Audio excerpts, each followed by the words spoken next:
1961. Gus Grissom began his historic Mercury flight aboard the Liberty Bell 7 space capsule. 15 minutes after takeoff, the capsule landed, but for reasons still unknown, the exit hatch blew open, and Liberty Bell quickly filled with water.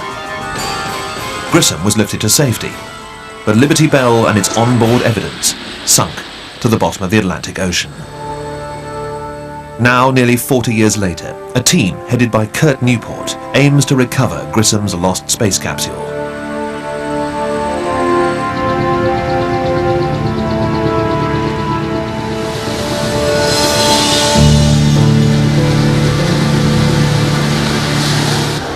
This is 19 July. During the ROV's 4-hour plunge to the bottom, Kurt joins 2 new members of the crew to study film from the flight of Liberty Bell 7. Gunter was one of the latter people to be near it on the ground, and I was one of the latter people to be near it in the water. In 1961, Jim Lewis was the helicopter pilot who battled the Atlantic for possession of the Liberty Bell. And here we are. 38 years later, rehashing the whole thing. Gunter Wendt was NASA's pad leader, the man in charge of packing Grissom safely into his capsule. I was 38 at that time. In the early 60s, I mean, Project Mercury was a really, really big deal. I mean, it's always been a big deal, but I mean, well, I mean, you know, the astronauts were like the new gladiators. I mean, they were like every kid was interested in astronauts. Yeah. Despite his role in the recovery, Jim has never before seen NASA's uncut footage of the fight to save the capsule. It's wonderful. When does that show? It felt so good to see that lift off. I don't know.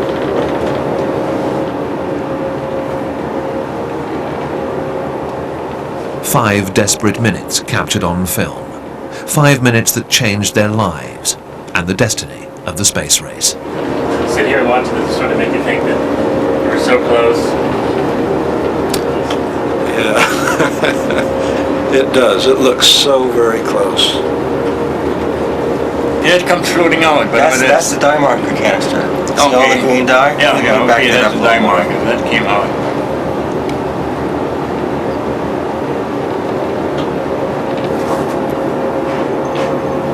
See how it's sinking upright? That's why I always figured it would be upright in the bottom, because it went down upright.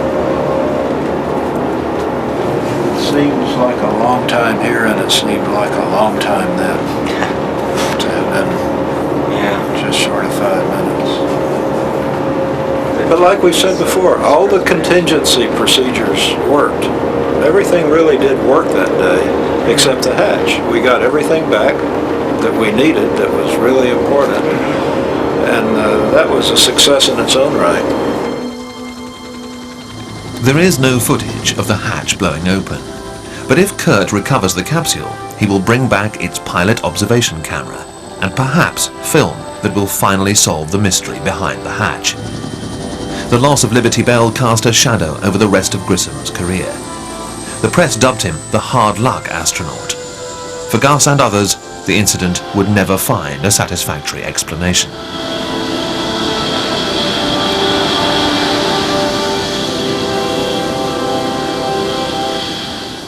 Laying there minding my own business, and then pow! The hatch went, I looked up and I saw nothing but blue sky and water starting to come in over the sill. So I topped my helmet off, and the only 2 moves I remember making was topping my helmet off and grabbing the instrument panel and pulling myself out. I only remember grabbing the instrument panel, I don't remember going out the door. He was convinced there was some malfunction. Unfortunately, we couldn't prove that. No matter what we did, when we ran literally hundreds of tests post-flight on other spacecraft and on the system, and we couldn't make it happen. We couldn't make it malfunction. The hatch was sealed by 70 titanium bolts, seated in an explosive gasket. A push-button plunger near the astronaut's elbow detonated the charge. It's been suggested that in the cramped Mercury capsule, Grissom might have hit the plunger accidentally, without ever knowing it.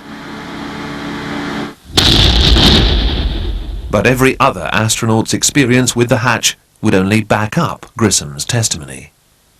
Every time the astronaut hit that damn plunger, he got a wound on his wrist. Gus did not have a wound on his wrist. The recoil of that plunger cut through the glove of my spacesuit and cut into my hand. When Gus came aboard the carrier, after my recovery, he'd been in Hawaii, I think, he had the biggest smile on his face when I showed him this cut hand, because there was not a mark on his body after his problem with his hatch. So he couldn't have hit it with an elbow or a leg or something. He would have had a terrible bruise. I said, Gus, look at my hand. It really got hurt. He knew exactly what I was telling him. Some people are concerned about getting the hatch and proving one way or another what made it blow. It isn't important to me. I'm convinced that Gus was not responsible. NASA's extensive inquiry would exonerate Grissom completely. Still, the hatch would return to haunt him 5 years later, in Apollo 1.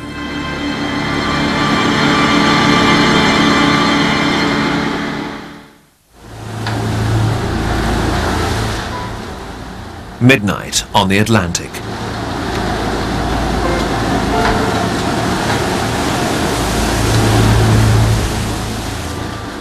Four hours after launch, over 1 kilometer of cable has played out without a hitch.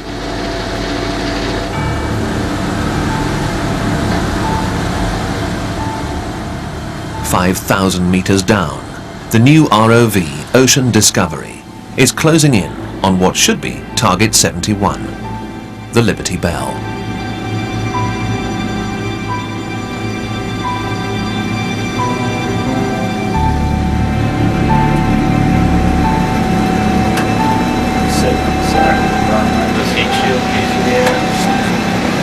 Yeah, you're 30 feet away, Ronnie. It's coming in real nice. Yeah, this is it, man.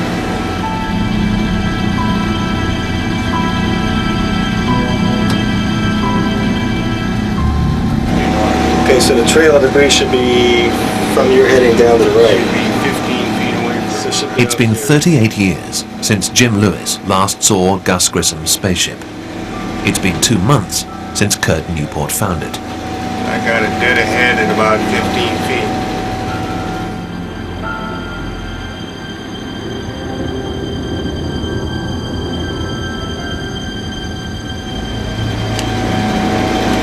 Ready for this jump?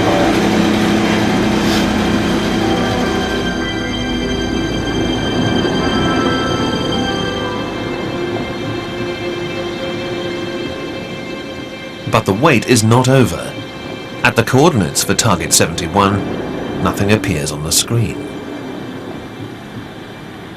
Right, it's northeast of target 71. Oh, but not northeast of this position. No, negative, northeast of target 71. I want to, if we're not going to come up with this for a little while, I'd like to jump another 75 meters west. That at least be a little more. They scour the seabed for 48 hours, but the capsule remains lost from sight. The correct 71 position, I think, was this one right here. And then you go south, basically, 75 meters, 80 meters, and then start heading back east to this point. Let's try that program.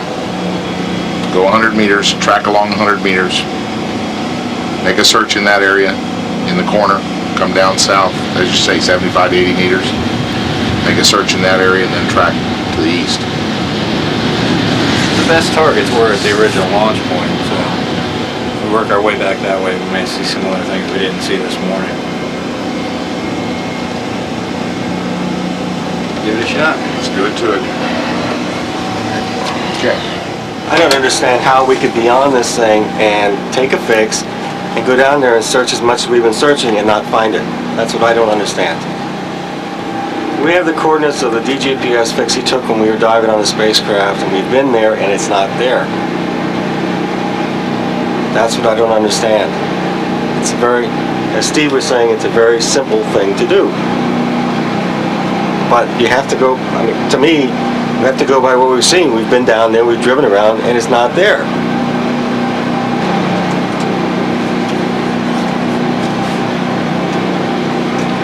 we're on our third day here, and we have found nothing. And I'm open to any possibilities at this point in time.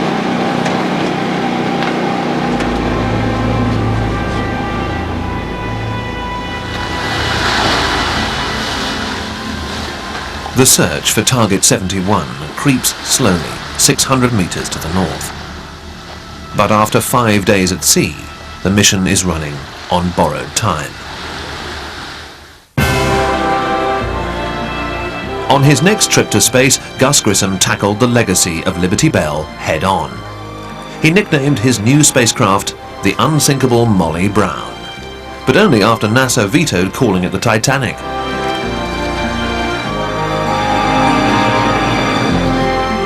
Despite the hatch incident, NASA entrusted Grissom with command of the first mission in Project Gemini. I guess he felt like he was the forgotten man when he was in between Shepard and Glenn. No one ever talked about Gus. And so Gus said, I can make a name for myself with Gemini. Grissom's partner for the trailblazing two-man flight was Navy pilot John Young. Young was part of a growing corps of rookie astronauts that included Neil Armstrong and Gene Cernan, destined to be the first and last men to walk on the moon. I was just a young naval aviator, which thrust into a cadre, a group of guys, probably the most competitive human beings in the entire world. Found myself walking the halls with the likes of Al Shepard, John Glenn, Wallace Schirra, Gus Grissom, Slate, and the others. And sometimes I had to ask myself what I was doing here among these guys. Gus was always sort of aloof. It was almost as if Gus didn't have time for the new kids on the block. Gus was too busy heading back into space. 4 years after Liberty Bell 7, Gus Grissom prepared to make history again as the first man to visit space twice. 9:24 a.m. 9, 8, 7, 6, 5. The first of 10 Gemini missions headed for orbit. 0. All times off. Roger pitch. You're on your way, Molly Brown. Now, ma'am. Gene Cernan remembers his first blast-off in Gemini. The first stage lasted 2.5 minutes or so, and that's when the revelation of the fact that you were riding on a rocket really came home to me, because we were pushed back in our seats maybe 4.5 times the weight of gravity, so it was hard even to lift your hands off your chest to get to the controls. And then that first stage shut down. I mean, it was just roaring, and you felt like, here you go, and you're just going to blast out into the universe somewhere. 90 minutes into the flight, Gus took a critical step on the road to the moon. Firing Molly Brown's thrusters, he eased into a different orbit. For the first time ever, a space traveler had changed course, proving that man could navigate on this new ocean. While Project Mercury tested man's ability to survive in space, Gemini was about learning to fly, developing the skills needed to go to the moon. Grissom's pinpoint orbital maneuvers set the stage for later flights, missions that would perfect rendezvous and docking techniques.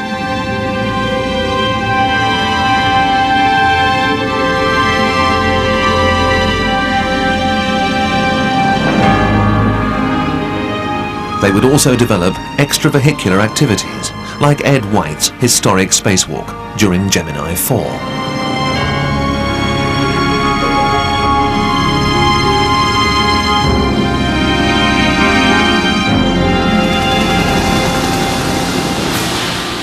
After splashdown, Gus was determined to prevent a repeat of the hatch incident.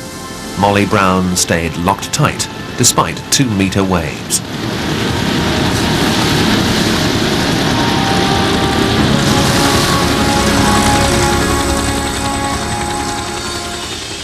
The flawless mission at last confirmed Grissom's status as an American hero. Now Gus set his sights on the moon and command of a spaceship called Apollo 1.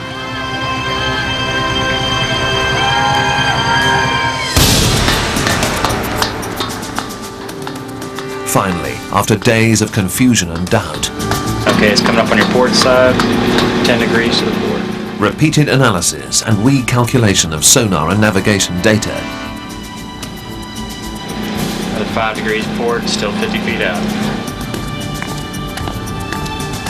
now at last, the coordinates for the elusive Target 71 begin to line up with video from the bottom. 080, dead ahead.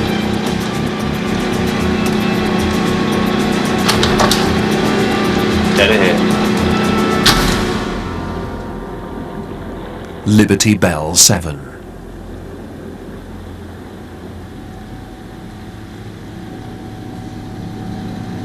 I'm gonna come at it from a different angle. Yeah, more from the left.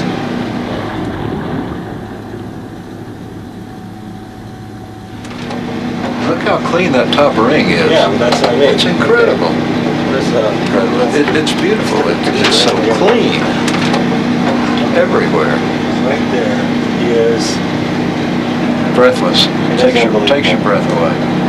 Absolutely breathless.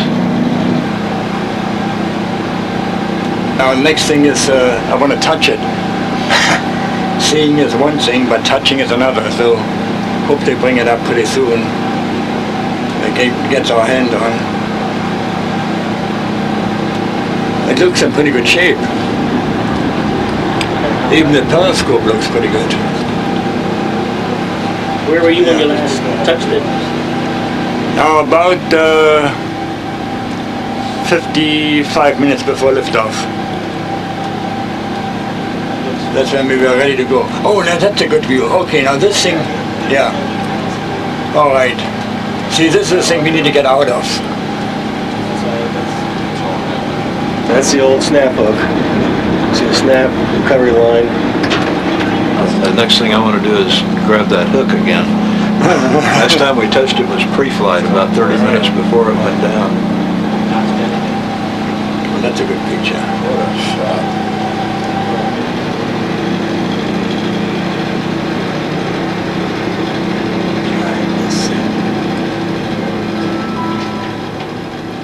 Kurt has built 3 special clamps that must be fitted onto the capsule's top ring.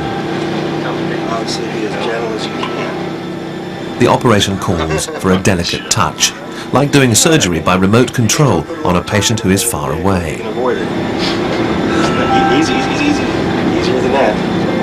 You're almost there, man. You want it right in here? Yeah, right on the other side of that.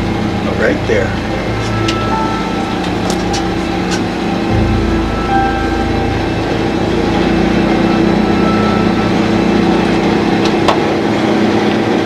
Forward, you got to get just forward of that structure right there. That's a good spot. Maybe bring it back towards you a little bit, but Don't do anything. right, that's perfect, right? Oh, damn. Just good. Right there? Right there. Say when. Okay, start turning. Turn it. One false move and the arm of the ROV could punch right through Liberty Bell's hull. Okay, don't go too far. Don't go too far, or just go on around again. Okay. Let's try again. You gotta check it, make sure it's all right, but it looks pretty good. It's in the right position around the top. Man, it's Just try and do it nice and easy. right. Come back a little bit. So you're rotating around it. Yeah. Okay. That looks beautiful. Slow it, it's got to go a little more. Oh, that's even better right there. Why is it so slow? It's about 2,000 turns lock to lock. I'll never do this. I'll die first. It's side loaded, that's why it's turning like I'll that. die first. Well, Nothing you can do about it, man. You're doing all right. You're doing the best you can. Great job. You're doing good. There's another 150 more like that, we'll be set. The clamps fit perfectly with Liberty Bell's top ring. The joints, weakened by 38 years soaking in salt water, could shear away, leaving Kurt with nothing but the top ring.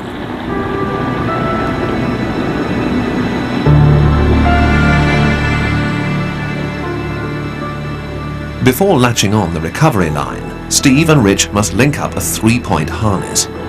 If they succeed in hauling up the capsule, there's still one last and potentially deadly challenge. The escape hatch wasn't the only explosive device on Grissom's capsule. Liberty Bell 7 was also carrying a bomb.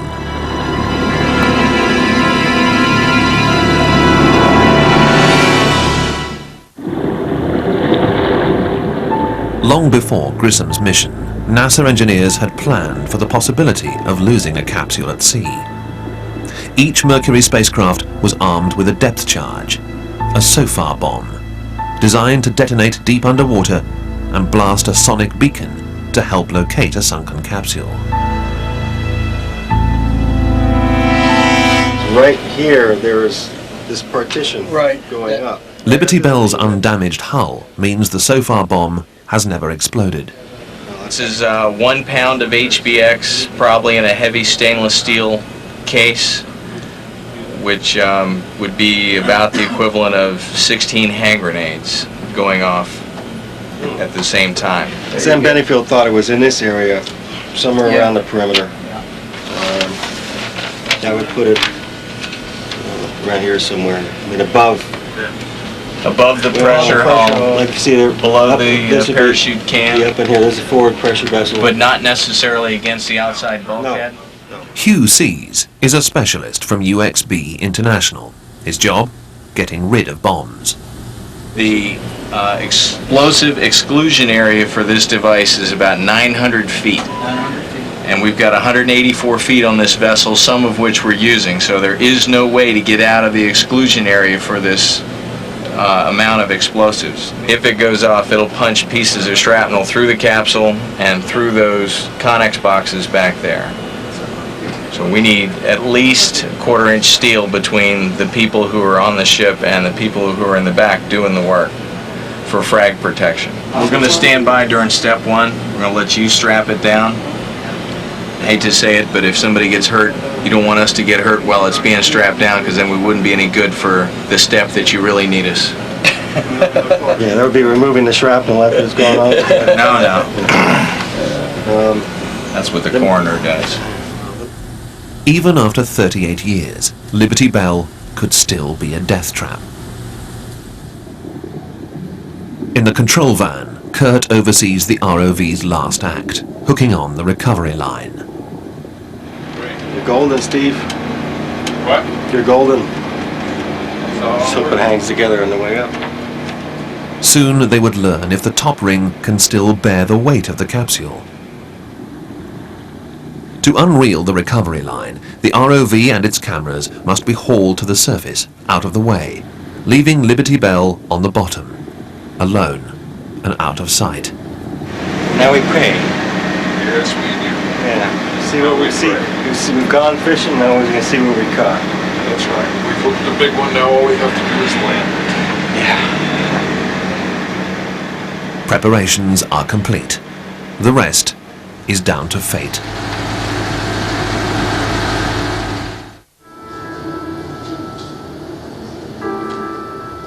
Ed White, first American to walk in space.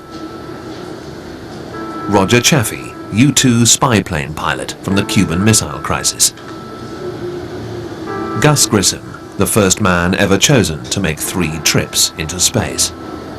NASA's first Apollo crew, suited up for one last test, a fully simulated launch with a command module bolted onto the top of the Saturn 1B rocket, sealed off and pressurized with pure oxygen. The day of the fire was a bad day from a test point of view. Everything seemed to go wrong that day. They'd almost decided to cancel the test that day, but they had the spacecraft all ready and they had the pressure system, the environmental control system going, and so they decided, well, we'll go ahead with the test.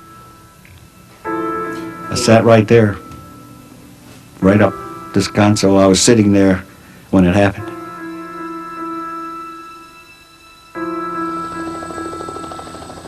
Apollo 1, scheduled to lift off 25 days later, was planned as the first of 6 rapid-fire launches, as America raced to put a man on the moon by the spring of 1968.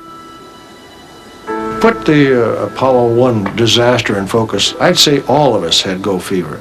We were really committed to going to the moon and back. Not just NASA, the contractors, the politicians, the astronauts, the engineers, the technicians, all of us. We were hot to trot. After his triumph in Gemini, Gus was tapped to command Apollo's maiden voyage. While Gus had complete confidence in his crewmates, he had his doubts about the new Apollo command module. He thought the spacecraft was a lemon. Gus had picked up a California lemon, and I live in California. I know their lemons are big, and hung one on the side of the spacecraft, meaning it was a lemon. A lot of people have said, well, why didn't he just tell him, I'm not going to do this? But that's not the way of somebody that's trying to work and correct things. You stay with it and you try to make it work. That was the only way Gus would have handled it. I mean, he wouldn't walk away from a problem like that. Apollo 1 was the most complex aviation vehicle man had ever devised. The command module was a maze of electronics, crammed with 24 kilometers of wiring. For the astronauts, the greatest flaw in Apollo's design was NASA's attempt to fix the one component that had failed on Liberty Bell 7, the escape hatch. We didn't like the hatch. We didn't like how long it took to open and close, and we were complaining about that. Didn't have a real quick opening. It took time and took a lot of force to open this thing, and instead of being pressured in, it was pressured out. The hatch was closed from the inside, and when the spacecraft was pressurized, it would have taken a herd of elephants to open that hatch.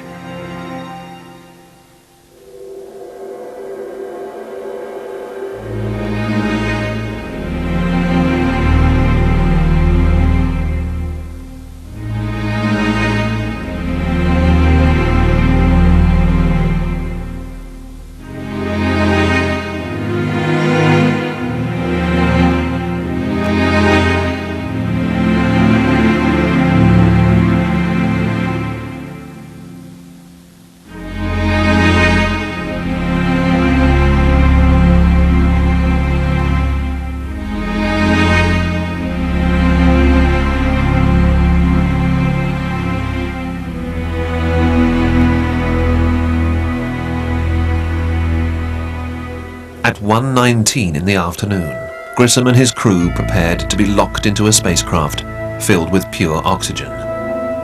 To clear the cabin of any contamination, the capsule would be pressurized, pumped up 15% above normal.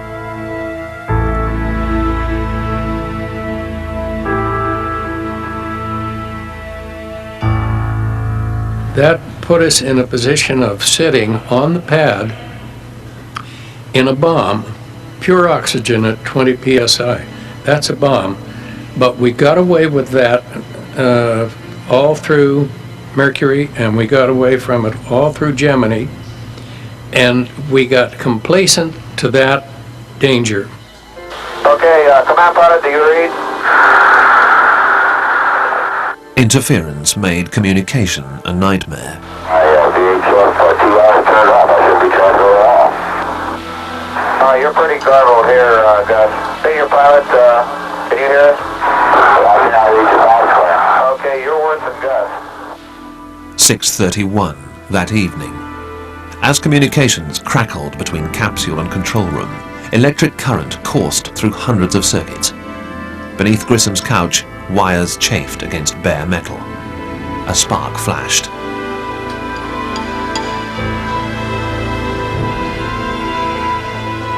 You could hear somebody yell, "There's a fire." Somebody else yell, "Get me out of here."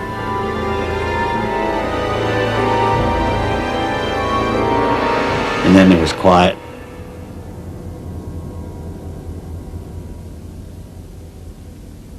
Trapped by the hatch, Gus and the crew had no hope of escape. Fueled by pure oxygen, Apollo 1 became a blast furnace.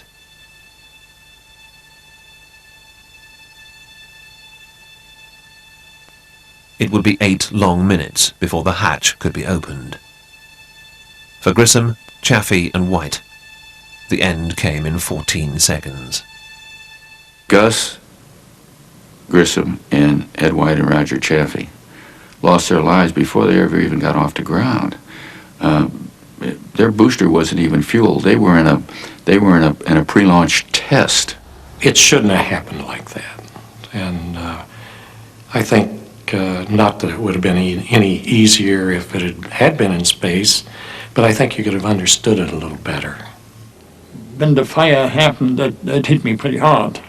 Because when you know these fellows so much, so you know that you're very close to them. 3 good buddies incinerated, but for us, sitting on a live rocket is another day in the office, and it is an occupational hazard that everybody in the business accepts, because the riches to be gained from pressing on are well above any of the risks that you accept.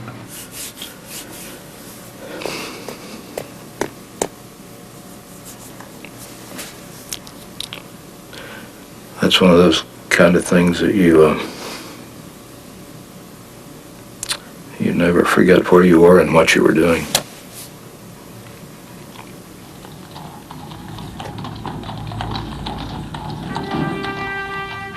Once again, the nation turned to Arlington National Cemetery to mourn their fallen heroes.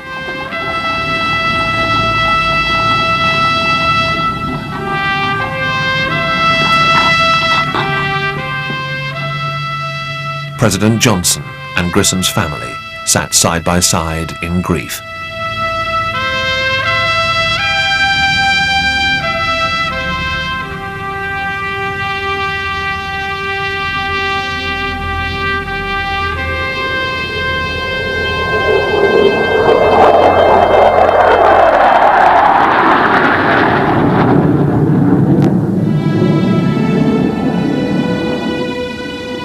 Today, Apollo 1's launch pad stands as a silent relic of the space race.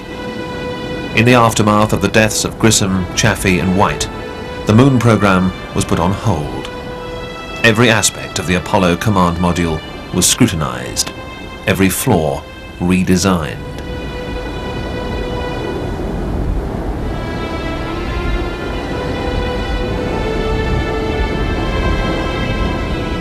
There was a lot of things wrong with that spacecraft, and had the fire not happened, I'm convinced in my own mind we would never have gotten to the moon in the 60s. I think that because we had the fire, because we had the hiatus, because we had the time, we were then able to plow in the lessons learned from Gemini, particularly, into the redesign of the Apollo spacecraft. And I'm convinced that that's what made Apollo successful. So it was a very ironic thing with Grissom. Hatch almost killed him in Mercury Redstone 4 and did kill him in Apollo.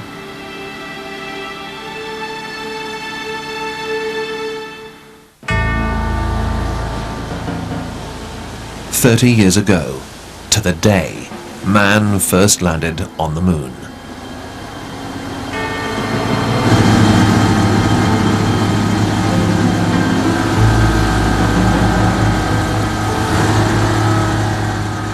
Gus Grissom's Liberty Bell 7 has spent almost 40 years trapped in a place almost as inaccessible as the moon, the bottom of the ocean, nearly 5 kilometers down.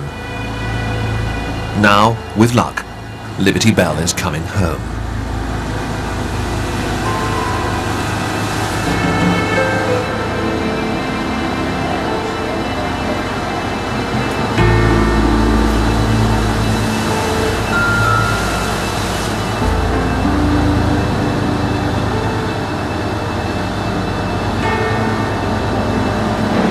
Can't see a thing right now, just raining.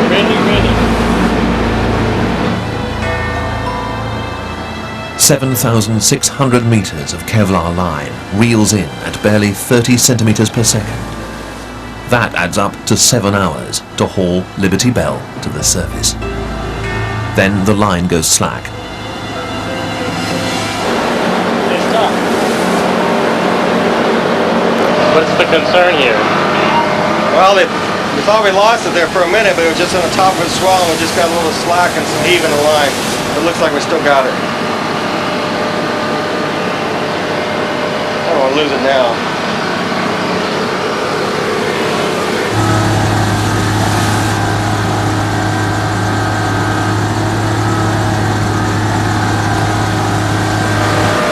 How you holding up? I'll tell you in about 20 minutes. This is the exciting part.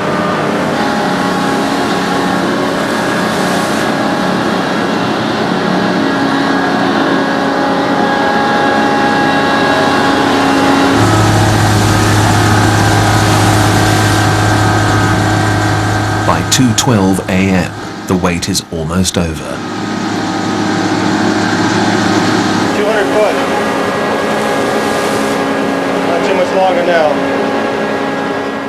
14 years. Kurt's quest and his career hang on the end of a centimetre-thick Kevlar line.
back to the winch.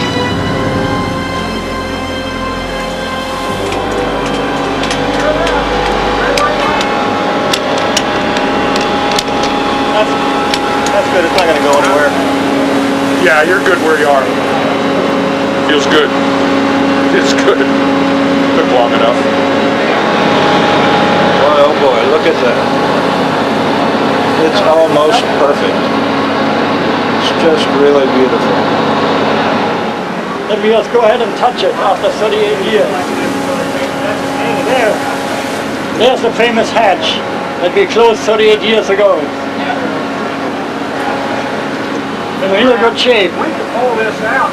The forward hatch has come down, would make it easier to get to the sofa bar. You should be able to look right up and see that bomb. Amid the rush to celebrate, Liberty Bell is still armed and dangerous. Well, see, that's all open now. Yeah, I know, because it rained out. I'm going to get you one step. I'm not doing any work No, these people are gone. I know, I just wanted you to look at it, that's all, to see if you thought you had good access. I will. Okay. Get these people out of here. Let me get it tied down. Explosive expert Hugh Seas takes control of the capsule. While the bomb squad goes to work, the rest of the crew head for cover.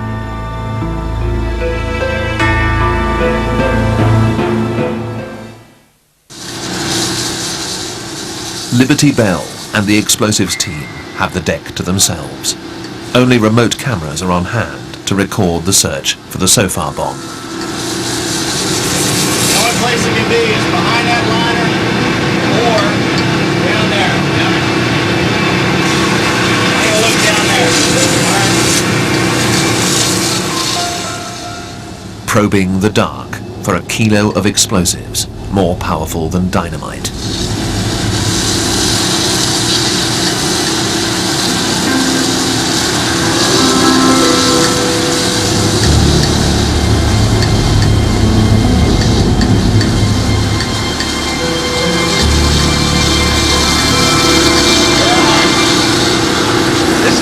Gone off. This is arm done exploded.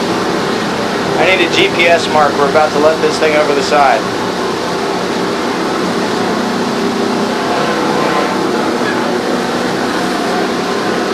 Thank you. We have green deck. No more hazard.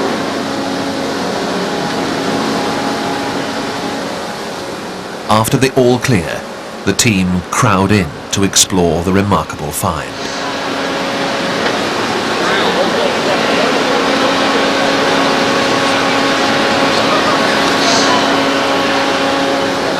Well, we saw the pilot observer camera, where actually one of the spools, film spools from the pilot observer camera. You can see the film laying out, so that's history. Only the pilot camera could have captured the moment the hatch blew. The ruined film ends any hope of resolving the mystery. What do you feel, Jim? Great. We've got it back. It's a good-looking spacecraft.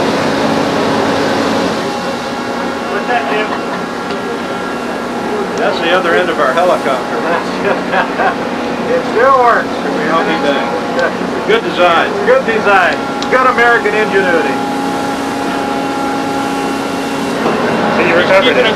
Finally got it, huh? We all did. What a team. What an effort.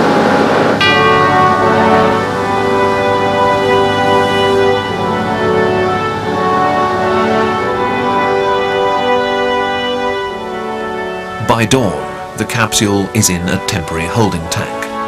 Corrosion from the sea has taken its toll, but Liberty Bell endures, a missing link in the history of space exploration.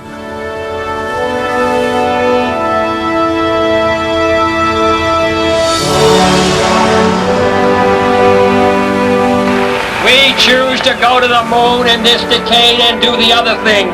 Not because they are easy, but because they are hard.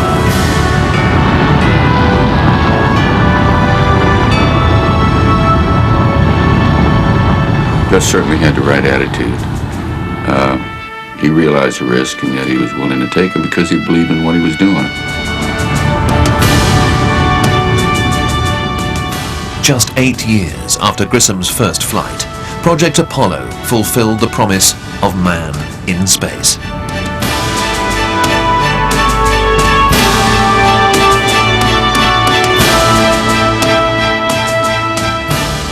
The exploration of the moon was a triumph shared by people around the globe. A triumph built on the achievement of men like Gus Grissom and the flight of Liberty Bell 7.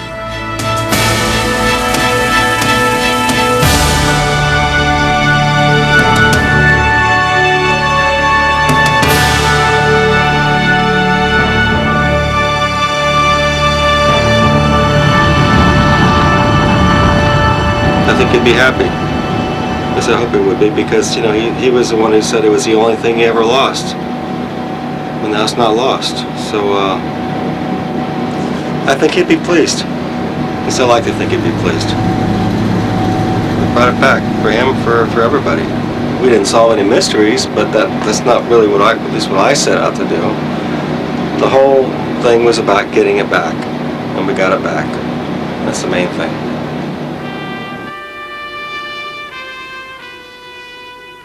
In an incredible coincidence, 38 years to the day after Grissom first rocketed into outer space, Liberty Bell 7 returns to Cape Canaveral. There went positive grade. Capsule has separated. We are at 0G and turning around, and the sun is really bright. Though he never made it to the moon in person, Gus is there. On the far side of the moon, there is a crater named Grissom, the ultimate tribute to a man who gave his life reaching for the stars. Oh, boy. It's such a fascinating view out there. You just can't help but look out that way. And I see a star.